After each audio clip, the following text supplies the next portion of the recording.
नमस्कार। अपना टॉपिक है बीए पार्ट फर्स्ट का जनजातियाँ, ट्राइब्स।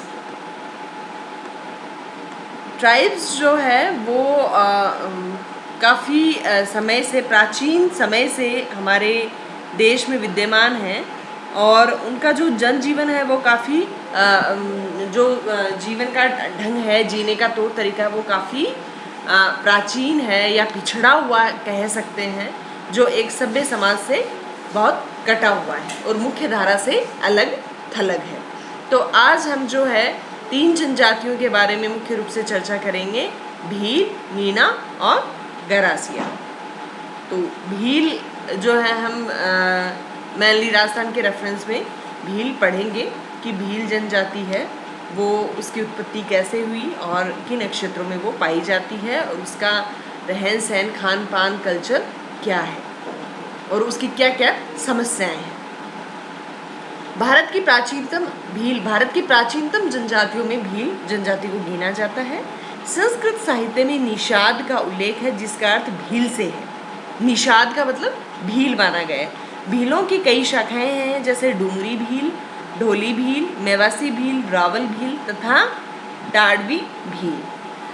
रसेल तथा हीरालाल हैं, उन्होंने भी भीलों को क्या है, वन पुत्र माना है और तीर धनुष इनकी प्रमुख पहचान उन्हें मानी है। तो रसेल तथा हीरालाल ने भीलों को क्या कहा है, वन पुत्र। राजस्थान में भील जो है वो डूंगरपुर, बांसवाड़ा एवं उदयपुर में निवास करते हैं। 2011 की जनगणना अनुसार भीलों की जो जनसंख्या है वो है 4,10,264। रिजली जो विद्वान हुए हैं वो भीलों को द्रविड़ प्रजाति का मानते हैं। ठीक है, द्रविड़ जो प्राचीनतम जो जाति भारत में थी उस प्रजाति का भीलों को उन्होंने, रिजले ने माना है। मजूमदार है वो पूर्व द्रविडियन प्रजाति का मानते हैं। शाह उन्हें ऑस्ट्रेलाइड मानते हैं। क्रुक उन्हें द्रविड़ प्रजाति का मानते हैं। इनका जो निवास स्थान है, अब ये जो मैंने अभी बताया कि ये मुख्य रूप से जो है राजस्थान में डूंगरपुर, बांसवाड़ा एवं उदयपुर में निवास करते हैं, लेकिन इनकी जो बसावट होती है वो मैन एरिया में नहीं होती है।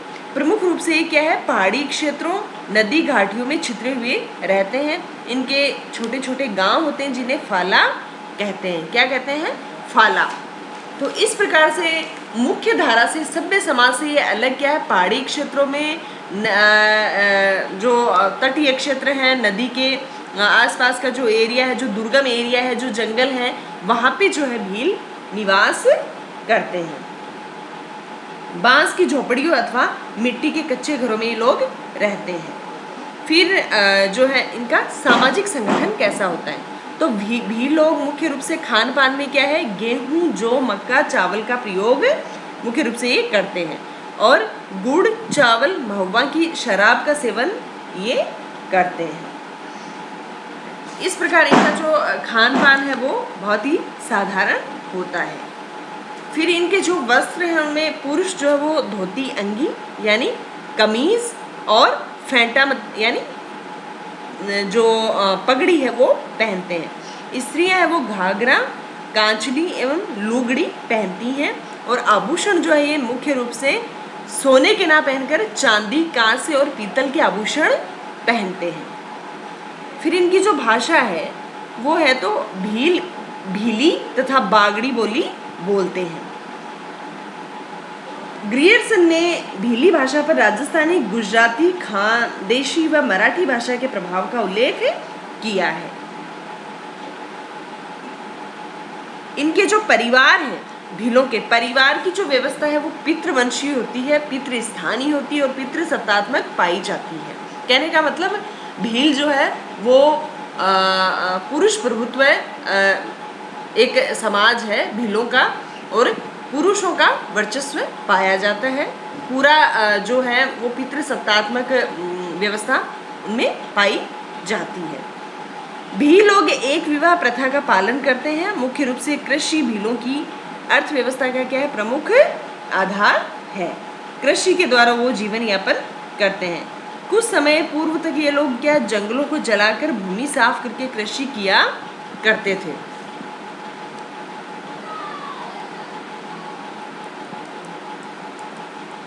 कृषि किया करते थे, जिसे वे क्या दाजिया कहते थे।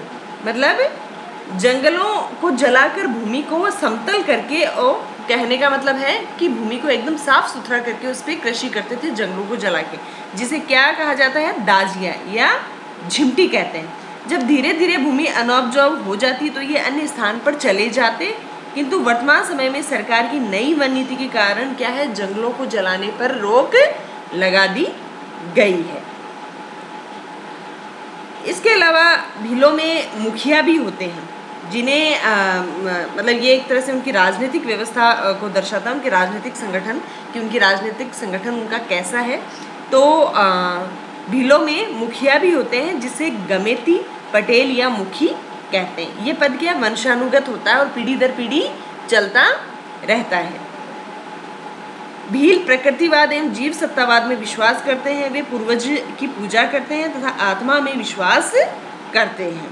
आत्मा में उनकी पूरी आस्था है कि भी आत्मा होती है, और इसलिए हमें क्या है, मरे हुए पूर्वजों की क्या है, वो एक तरह से पूजा करते हैं, ताकि किसी भी प्रकार का भय उन्हें सताए नहीं।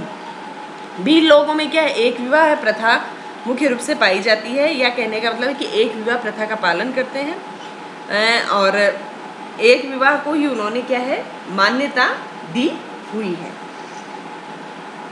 भीलों में धार्मिक एवं सांस्कृतिक परिवर्तन आ रहे हैं। हिंदुओं के संपर्क के कारण भीलों में सामाजिक, सांस्कृतिक एवं धर्म सुधार का आंदोलन हुआ, जिसे किस नाम से जाना जाता है, भगत आंदोलन के नाम से जाना जाता है।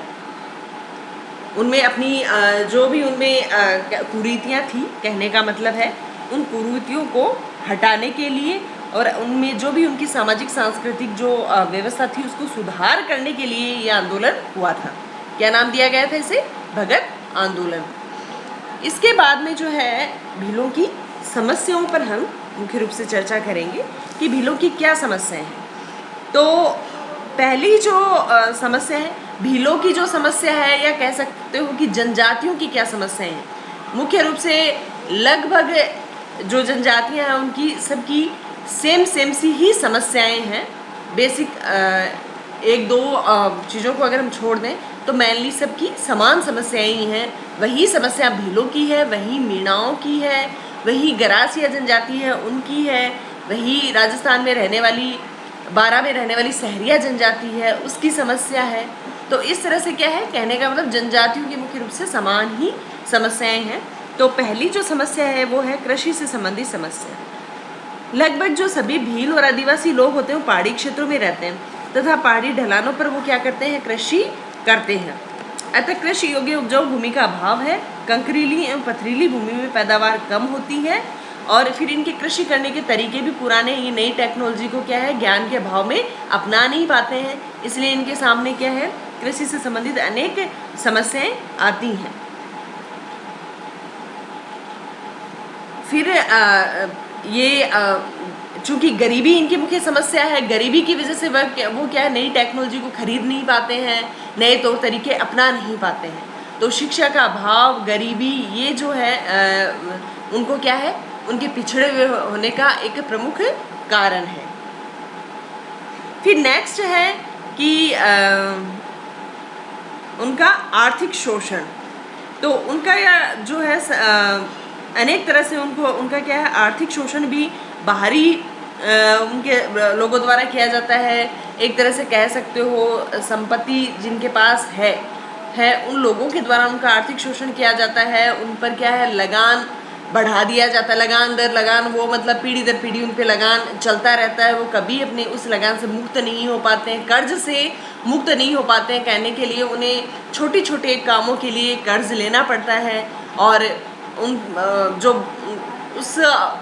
वो उधार लिया हुआ पैसा है उस पर ब्याज दर ब्याज बढ़ता जाता है, पीढ़ी दर पीढ़ी ब्याज बढ़ता जाता है, और वो कभी भी अपने इस आर्थिक शोषण से क्या है, मुक्त नहीं हो पाते हैं। उसके बाद में जो है वो है सागड़ी प्रथा। सागड़ी प्रथा के कारण इनकी स्थिति, भीलों की जो स्थिति वो बंधुआ मजदूरों जैसी हो गई है। मतलब सागड़ी प्रथा एक तरह से जिसके किसी के अधीन रहकर कार्य करना पीढ़ी दर पीढ़ी, और एक तरह से बंधुआ मजदूर, वो उससे मुक्त नहीं हो पाता है। तो बंधुआ मजदूर बनकर कार्य करना, इन्हें क्या है, ऋणदाता के यहाँ जबरन श्रम करना होता है। राजस्थान सरकार ने तो यद्यपि 1961 में, कब 1961 में कानून द्वारा इस प्रथा को क्या है समाप्त कर दिया था, और 1976 में भी कानून प्रयत्नों से इससे कुछ सुधार हुआ, लेकिन व्यवहार में कह सकते हैं कि अभी भी कहीं कहीं ये प्रथा प्रचलित है। कौन सी? सागड़ी प्रथा। नई वन नीति के कारण जंगल संबंधी अधिकारों पर क्या है, अनेक नियंत्रण हो गए हैं, जिससे उन्हें कई आर्थिक कठिनाइयों का सामना करना पड़ता है और जीवन यापन भी उनका कठिन हो गया है। उसके बाद में है नवीन संपर्क के कारण इनके लोकगीतों, नृत्यों, कहावतों एवं कला का क्या है, ह्रास हुआ है। वो भी कुछ मॉडर्न तौर तरीकों को अपनाने की कोशिश कर रहे हैं, जिससे कि उनकी जो कला है उसका ह्रास हो रहा है या धीरे धीरे वो खत्म होती जा रही है। इसके बाद में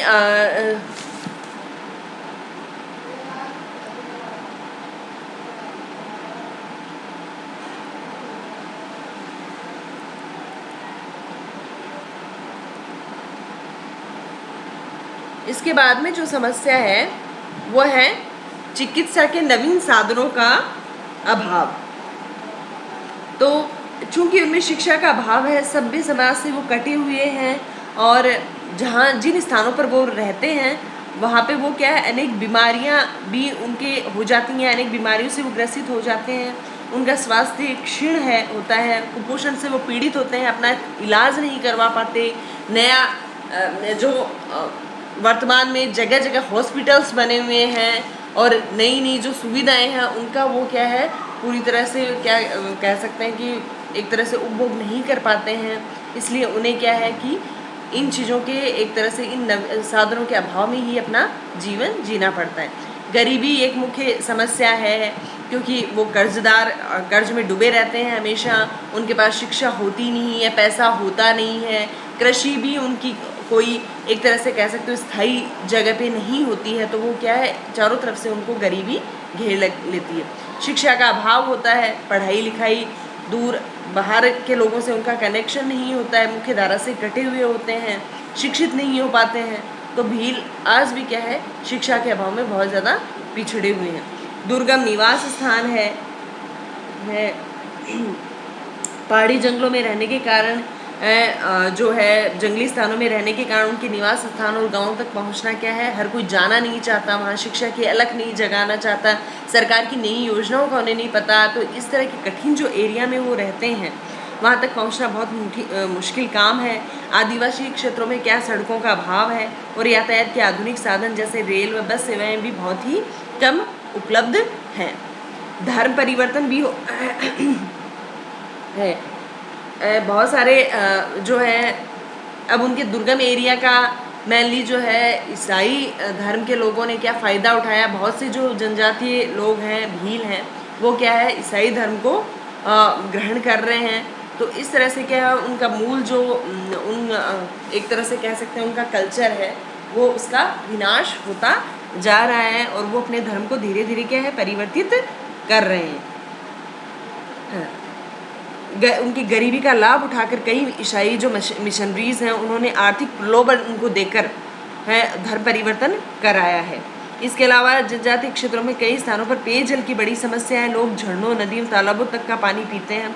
ऐसे पानी में क्या कीड़े मकोड़े, जहरीलापन होता है, जिनके कारण त्वचा के रोग एवं नारू रोग पाए जाते हैं, त्वचा के रोग जो होते हैं। तो इस तरह से वो अब उनका जीवन है बहुत ही कठिन तरीके से गुजर रहा है। इसके बाद में नेक्स्ट हम जो जनजाति जिस बारे में बात करेंगे, ये तो थी भील जनजाति। नेक्स्ट है मीणा जनजाति। मीणा जनजाति सबसे बड़ी जनजाति है राजस्थान की, 49% है ये। और 2011 की जनगणना के अनुसार इसकी जो जनसंख्या है वो है 43,45,528। इनका जो निवास स्थान है वो है दक्षिणी पूर्वी राजस्थान। मुख्य रूप से ये दक्षिणी पूर्वी राजस्थान में रहते हैं और जनसंख्या की दृष्टि से इनका स्थान जो है वो प्रथम है, सबसे कह सकते हो सबसे बड़ी जनजाति है। अब इसकी उत्पत्ति की बात करें तो वेदों में इसके लिए मैनी शब्द का प्रयोग किया गया है। इसका अर्थ वज्र या वज्रकाय, इसी अर्थ में इसका नामकरण हुआ मीना। अर्थात मीना वे हैं जो वज्र के समान शरीर वाले हैं। मीन पुराण में लिखा है कि मीना आदिवासी अपनी उत्पत्ति मत्स्य भगवान से भी मानते हैं। यही मत्स्य भगवान इन मीनाओं के क्या हैं? आदि पुरुष हैं। श्रीमद् भागवत के 12वें स्कंद में भी भावी राजाओं के प्रकरण में मीणाओं का समस्त भारत में राज्य करना लिखा है। मीणा राजस्थान की क्या है? युद्ध प्रिय आदिवासी हैं, युद्ध में ज्यादा विश्वास करते रहे हैं। इतिहास में वे मेवो, मेवासी, मेवाती, मीन, मीना आदि नामों से जाने जाते रहे। राजस्थान में मीणा लोगों की संख्या जो है वो आदिवासी जनसंख्या की लगभग 49% माना है। ये लोग जो है वो चित्तौड़गढ़, डूंगरपुर, उदयपुर, बांसवाड़ा, जयपुर, सवाई माधोपुर, भरतपुर, अलवर, सीकर, कोटा, बूंदी, धौलपुर आदि एरिया में बसे हुए हैं। बड़ी जनजाति है ये, तो ये हर कहीं राजस्थान के लगभग एरिया में देखने को मिल जाएंगे, लेकिन मुख्य रूप से इनका जो निवास स्थान माना वो दक्षिण पूर्वी राजस्थान माना है। अब हम इसके सामाजिक जीवन के, सामाजिक संगठन के बारे में बात करें तो मीणा लोगों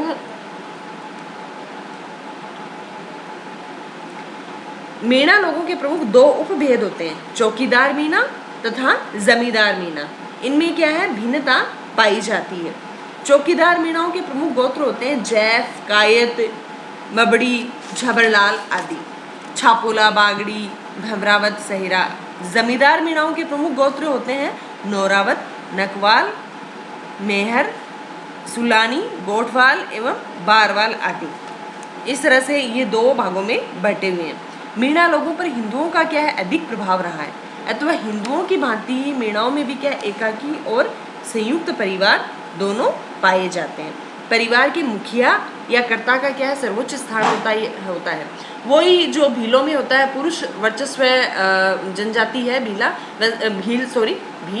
मीणाओं में भी पुरुष वर्चस्व ही पाया जाता है और परिवार का मुखिया या कर्ता का क्या है? समाज में सर्वोच्च प्रतिष्ठा होती है, सर्वोच्च स्थान होता है। मीणा परिवार पितृसत्तात्मक होते हैं। भील भी क्या है? पितृसत्तात्मक और पितृस्थानीय और पितृवंश वो होते हैं, पितृस्थानीय और पितृसत्तात्मक होते हैं। वैसे ही जो है मीणा भी पितृसत्तात्मक होते हैं। इनमें विवाह क्या है? एक सामाजिक समझौते के रूप में माना जाता है। परिवार में जो स्त्रियों की अपेक्षा पुरुषों की अपेक्षा पुत्रियों की अपेक्षा जो पुत्रों का स्थान है उच्च माना जाता है। विवाह को इन्होंने एक सामाजिक समझौता माना है। विवाह में गोत्र बहिर्विवाह का पालन किया जाता है। मुख्य रूप से अपनी गोत्र से बाहर विवाह करते हैं मीणा। साथ ही माता और पिता दोनों की ओर से 3-3 पीढ़ियों के संबंधियों में भी परस्पर विवाह नहीं किया जाता है। ये इनके कुछ टैबूज, निषेध हैं जिनमें क्या विवाह मान्य नहीं होता है। विवाह साथी के चयन में माता पिता एवं रिश्तेदारों की भूमिका ही महत्वपूर्ण होती है। मीणा लोग भी हिंदुओं के अनेक संस्कारों और त्योहारों को मनाते हैं। होली, दीपावली, रक्षाबंधन, जन्माष्टमी, कहने का मतलब जो भी हिंदुओं के त्योहार होते हैं, दशहरा आदि सभी मीणा लोग भी मनाते हैं।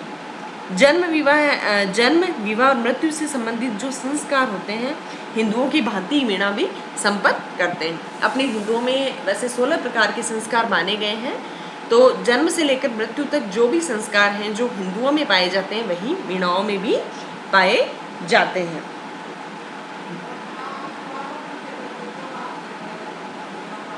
इसके अलावा उनका जो आर्थिक जीवन है, तो आर्थिक जीवन वही है, भील भी कृषि पे आधारित है। वो स्थानांतरित कृषि करते हैं, भूमि अनउपजाऊ हो जाती है तो वो छोड़ के चले जाते हैं। मीणाओं में कुछ स्थिरता पाई जाती है, वो मुख्य रूप से उनमें भी कृषि पर ही आधारित उनका जीवन होता है।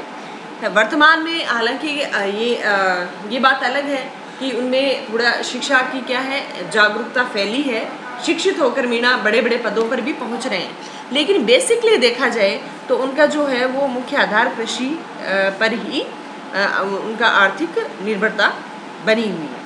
इसके अलावा पशुपालन भी वो लोग करते हैं। स्वतंत्रता प्राप्ति के बाद में इनमें शिक्षा का प्रतिशत, जितनी भी जनजातियां उनमें सबसे ज़्यादा मीणाओं में शिक्षा का प्रतिशत बढ़ा है, इसलिए वो बड़े बड़े पदों को भी ग्रहण करने लगे हैं। लेकिन गांव में देखा जाए बेसिक रूप से तो वो कृषि और पशुपालन स्थायी रूप से उनका ये ही मतलब एक आर्थिक जरिया होता है। इसके अलावा जाति पंचायत भी उनमें एक जाति पंचायत होती है। प्रत्येक गांव की एक जाति पंचायत होती है, बुजुर्ग व्यक्ति इसके सदस्य होते हैं और निर्णय भी इनमें क्या बहुमत के आधार पर होता है। अपराधी का शारीरिक एवं आर्थिक दंड जो है अपराधी को जाति पंचायत के द्वारा दिया जाता है। जाति पंचायत जो है विवादों का निपटारा करती है। प्रमुख रूप से जाति के नियमों का उल्लंघन करना, पारस्परिक विवाद, जाति बहिष्कृत व्यक्ति को पुनः जाति में सम्मिलित करना, विवाह के अवसर पर भोज तय करना आदि इस प्रकार के जो कार्य जाति पंचायत के द्वारा निर्धारित किए जाते हैं। अब बात करें वही समस्याओं की, तो समस्याएं वही हैं जो राजस्थान की अन्य जनजातियों की हैं। जैसे हमने भीलों की समस्या पढ़ी है, तो वो ही लगभग मीणा जनजाति की भी समस्या है। भीलों तथा मीणाओं के पारस्परिक संपर्क से भी एक नई जनजाति बनी है, भील मीणा। तो इस प्रकार से मीणा जो है वो भी उनकी भी कुछ जो समस्याएं हैं वो लगभग भीलों जैसी ही हैं। आर्थिक समस्याएं, गरीबी की, शिक्षा भी उनमें हालांकि कंपैरेटिवली देखा जाए तो भीलों से ज़्यादा है, लेकिन अभी भी बहुत पिछड़े हुए हैं मीणा भी। तो इस तरह से उनमें जो है उनकी भी समस्याएं लगभग भीलों के समान ही। फिर नेक्स्ट हम जो बात करें वो करते हैं गरासिया जनजाति की। गरासिया जनजाति 2011 की जनगणना अनुसार इनकी संख्या 3,14,194 है। अब हम इनकी उत्पत्ति की बात करें तो गरासिया लोग अपनी उत्पत्ति का स्थल आबू बागड़ तथा 56 क्षेत्रों को मानते हैं। गरासिया लोग अपने आप को भगवान शिव की संतान मानते हैं। इन्हें मुख्य रूप से ग्रासिया, गरासिया या गिरासिया आदि नामों से पुकारा जाता है। इनके जो राजस्थान में गरासिया जो जनजाति मुख्य रूप से उदयपुर जिले की कोटड़ा, गोगुंदा एवं खैरवाड़ा तहसीलों में, पाली जिले की बाली एवं देसूरी तहसीलों में तथा सिरोही जिले की आबू रोड है, पिंडवाड़ा, रेवदर, सिरोही तथा शिवगंज तहसीलों में तथा गुजरात राज्य के बनासकांठा, माहीकांठा तथा रेवकांठा क्षेत्रों में ये जनजातियां निवास करती हैं। गरासियों की क्या अपनी विशेष सामाजिक सांस्कृतिक विशेषताएं होती हैं जिनसे ये अपनी अलग पहचान रखते हैं। इसके अलावा हम इनके सामाजिक संगठन की बात करें उससे पहले गोत्रों की बात करें तो प्रत्येक गोत्र के क्या है कई उपगोत्र होते हैं। अद्रव एक गांव के विभिन्न गांव भागों को क्या कहते हैं, फालिया कहते हैं, और विभिन्न गोत्र गांव के अलग अलग फालियों में रहते हैं। इसके अलावा इनका जो सामाजिक संगठन है तो सामाजिक संगठन में क्या नातेदारी को महत्व दिया गया है, बंधुत्व प्रथा को महत्व दिया गया है। प्रत्येक गांव में नातेदारी के आधार पर दृढ़ता एवं एकता पाई जाती है। झगड़ा होने पर गांव पंचायत होती है वो निपटारा करती है। जैसे मैंने अभी बताया कि मीणाओं में जाति पंचायत होती है और गरासियों में एक गांव पंचायत होती है जो विवादों का निपटारा करती है। इस प्रकार से गरासियों में जो है गांव पंचायत का महत्व होता है। राजस्थान में गरासिया 3 भागों में निवास करते हैं, भाखर, भितरोटे तथा पिंडवाड़ा पाठा। भाखर का अर्थ पहाड़ होता है और एक भाखर में 24 गांव होते हैं जो 3 भागों में बंटे होते हैं। इस प्रकार से जो है ये इनका एक तरह से नातेदारी पर आधारित पूरा एक सामाजिक संगठन पाया जाता है। उसके बाद में इनकी जो जाति होती है तो जाति के आधार पर इनको दो भागों में बांटा गया, छोटी जाति और बड़ी जाति। जब कोई गरासी या लड़का किसी गैर गरासी या लड़की या भील लड़की से विवाह करता है तो उसे जाति से बाहर कर देते हैं तथा उसे नान की जात या कहते हैं कि छोटी जात का माना जाता है। नान की जात, छोटी जात तथा मोटी जात, बड़ी जात। भील लड़की से विवाह करने वाला लड़का यदि पश्चाताप करता है और जाति भोज जिसे गुंजारी कहते हैं देता है तो उसे मोटी जात में ले लिया जाता है या बड़ी जात में वापस ले लिया जाता है। उसके बाद में हम बात करें परिवार की, तो परिवार केंद्रीय स्थिति में होता है। कहने का मतलब परिवार को पूर्णतः तवज्जो दी जाती है। इनमें एकाकी और संयुक्त परिवार दोनों ही परिवार पाए जाते हैं। एकाकी परिवार को घरली कहा जाता है। इनमें परिवार पितृवंशीय पितृसत्तात्मक होते हैं। मुख्य रूप से हमारे भारतीय समाज जो है पितृवंशीय और पितृसत्तात्मक ही पाए जाते हैं, लेकिन जनजातियों में कहीं कहीं मातृवंशीय और मातृसत्तात्मक परिवार भी पाए जाते हैं। लेकिन चूंकि हम बात कर रहे हैं भील मीणा गरासिया की, तो इनमें पितृवंशीय और पितृसत्तात्मक परिवार ही पाए जाते हैं। एकाकी परिवार में पिता ही सत्ता को धारण करता है तथा वही आर्थिक, सामाजिक, धार्मिक मामलों में निर्णय लेता है। इसके अलावा एक दादा के अधीन के सभी जो एकाकी परिवार जिनका विस्तार जो अदक तक होता है तो उसे कुटुंब कहते हैं। केटुंब कहते हैं, कुटुंब कहते हैं। इस प्रकार से संयुक्त परिवार जो है वो कुटुंब परिवार कहलाते हैं। गरासिया परिवार में स्त्रियों की स्थिति जो होती है वो क्या होती है? स्त्रियों की स्थिति की बात हम करें तो सम्मानजनक होती है। उनकी इच्छा के विरुद्ध उनका विवाह नहीं किया जाता है। विवाह भी लगभग बड़ी आयु में ही होते हैं। विवाहित महिलाएं क्या घूंघट प्रथा का या पर्दा प्रथा का पालन करती हैं। पति भी पत्नी का क्या है पूरा सम्मान करते हैं।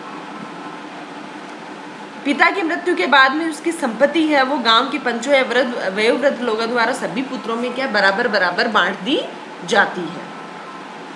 फिर नेक्स्ट हम बात करें विवाह की, तो इसमें एक विवाह एवं बहुपत्नी विवाह दोनों का ही प्रचलन है। विवाह के जो अवसर पर दाफा देने की प्रथा इनमें पाई जाती है। गरासियों में विवाह जो होता है वो लड़के लड़कियों के लिए एक आवश्यक कर्तव्य माना जाता है। विवाह से व्यक्ति की प्रतिष्ठा में वृद्धि होती है। विवाह में जो है दोनों ही पक्षों की बराबर सहमति ली जाती है। गरासियों में एक पलायन विवाह भी पाया जाता है जिसमें लड़का लड़की क्या परस्पर सहमति से घर से भागकर विवाह करते हैं। ये एक विवाह का मुख्य रूप से जो है प्रकार पाया जाता है। इसके अलावा कई और प्रकार के विवाह भी जो है गरासियों में पाए जाते हैं। हम बात करें तो इनमें जैसे मोरबंदिया ढोल वाला, इसमें विवाह के समय ढोल बजाया जाता है। इस विवाह में इसे विवाह लुग्न वाला या मंधा वाला विवाह भी कहते हैं। इसके अलावा इतवारी विवाह होता है। ये विवाह इतवार को ही संपन्न किया जाता है। मेलबो विवाह होता है। इसमें दूल्हा बारात लेकर दुल्हन के घर नहीं जाता वरन दुल्हन ही दूल्हे के घर आती है। उल्टा होता है कहने का मतलब। जनरली ज़्यादातर या कह सकते हो कि अधिकांश जो है शादी में दूल्हा बारात लेके जाता है, लेकिन इस जो ये मेलबो विवाह इसमें उल्टा होता है कि भी दुल्हन दूल्हे के घर आती है। इसके बाद में है सेवा विवाह है। जब किसी व्यक्ति के लड़का नहीं होता तो बुढ़ापे में उसकी सेवा करने, जमीन व जानवरों की देखभाल करने के लिए वह ऐसे लड़के के साथ अपनी लड़की का विवाह करवाता जो घर जमाई बनकर उसकी सेवा करे। उसके बाद में है नात्रा विवाह है। इस प्रकार का विवाह है विधवा पुनर्विवाह भी कहलाता है। विधवा की दोबारा शादी कर दी जाती है। आटा साटा विवाह, इसमें दो परिवारों के भाई बहन परस्पर विवाह करते हैं। ये कहीं कहीं हिंदुओं में भी प्रचलित है। आटा साटा अदले बदले का जो विवाह बोलते हैं, तो इस तरह से ये विवाह भी पाया जाता है। आगे नाहटा या तरना, ये सहमति से सह पलायन विवाह है। लड़के और लड़की दोनों सलाह करके घर से जो है भागकर विवाह करते हैं।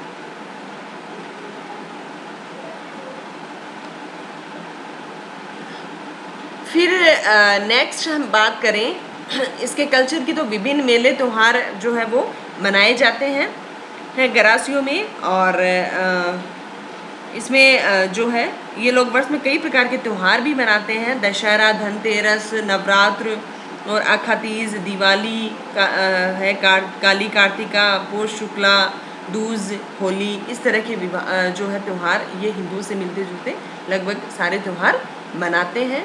और इनमें जो है मेलों का भी बहुत आयोजन किया जाता है। विभिन्न प्रकार के मेले मनाए जाते हैं। मेलों में ग्राम स्तर पर गामेरो मेलो कहते हैं, जो होली, दिवाली और नवरात्रि के अवसर पर क्या है आयोजित किए जाते हैं। इसके मैं एक बात बताना भूल गई हूँ कि जो विवाह की बात की गई है, ये कई प्रकार के विवाह बताए हैं। तो इसके अलावा ग्रासियों में क्या है, विवाह विच्छेद भी जो है वो कर सकते हैं, और एक तरह से वो तलाक ले सकते हैं। यदि लड़की तलाक लेती है तो उसके पिता को दापा की दुगुनी कीमत लौटानी पड़ती है। दापा लौटाने पर ही वह दूसरा विवाह कर सकती है। तो इस तरह से दापा प्रथा का पालन किया जाता है। फिर नेक्स्ट हम बात करते हैं राजनीतिक संगठन की।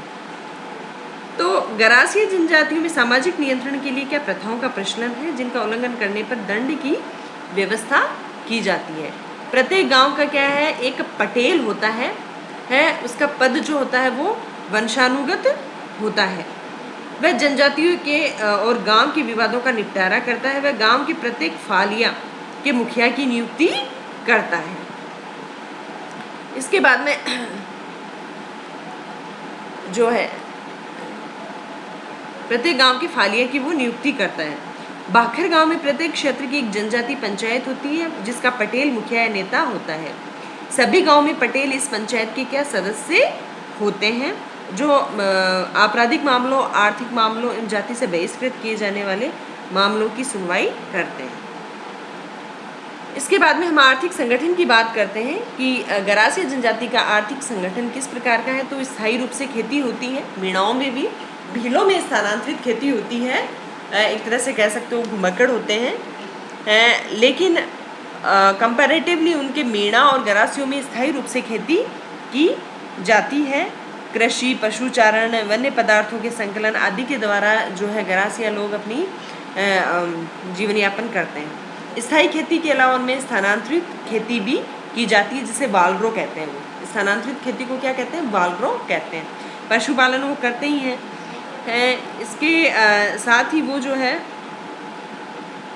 स्थानांतरित कृषि में आपको बता ही चुकी हूँ कि भी एक जगह को साफ करके खेती करते हैं, जब वो अनुपजाऊ होती है तो दूसरी जगह जो है वो खेती करते हैं। खेती के लिए वो एक तकनीक अपनाते हैं, तो कह सकते हो एक तरीका अपनाते हैं। गरासिया लोग पहाड़ों की ढलान पर सीढ़ियाँ बनाकर उन्हें समतल बनाते हैं। मैदानी क्षेत्रों में ये लोग स्थायी कृषि करते हैं, और फसल को बोने और काटने के समय लोग कुछ धार्मिक क्रियाएं भी करते हैं, जिससे कि उनके देवता खराब जलवायु, संकट, कीड़े मकोड़े, बाढ़ एवं अकाल से फसल की रक्षा करें तथा फसल अच्छी पैदा करें। कृषि के लिए पशु शक्ति का भी वो उपयोग करते हैं। तो इस प्रकार से वो जो है गरासिया लोग अपना आर्थिक जीवन व्यतीत करते हैं। इन सब के अलावा उनके वस्त्र और आभूषणों की बात करें, जो मैं लिखना भूल गई हूँ, तो मैं आपको थोड़ा वैसे ही बता देती हूँ कि पुरुष जो है वो सिर पर पोतियाँ, पगड़ी, शरीर पर झुलकी कहते हैं, जो कुर्ता है होता है उसको वो, और धोती पहनते हैं।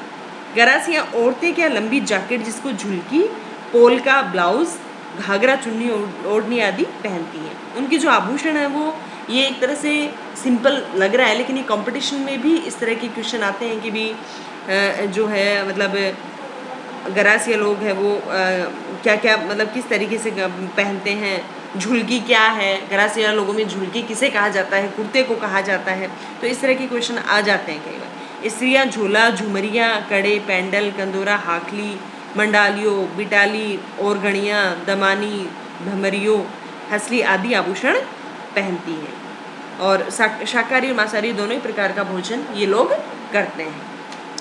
तो इस प्रकार से गरासियों का ये सामाजिक, आर्थिक, राजनीतिक जीवन व्यतीत होता है। गरासिया जनजातियों की सामाजिक और आर्थिक समस्याएं हैं लगभग सेम है। वही गरीबी भी पाई जाती है उनमें, कृषि से संबंधित समस्या भी पाई जाती है। उसके बाद में उनमें शिक्षा का अभाव पाया जाता है, बेरोजगारी होती है, पेयजल, चिकित्सा साधनों का अभाव पाया जाता है। उनकी भी संस्कृति धीरे धीरे उनकी संस्कृति का भी कहीं ना कहीं ह्रास हो रहा है। तो इस तरह से वो भी मुख्य धारा से कटे हुए हैं। मुख्य जो पढ़े लिखे लोगों के से संपर्क उनका भी इतना नहीं हो पा रहा है वर्तमान में।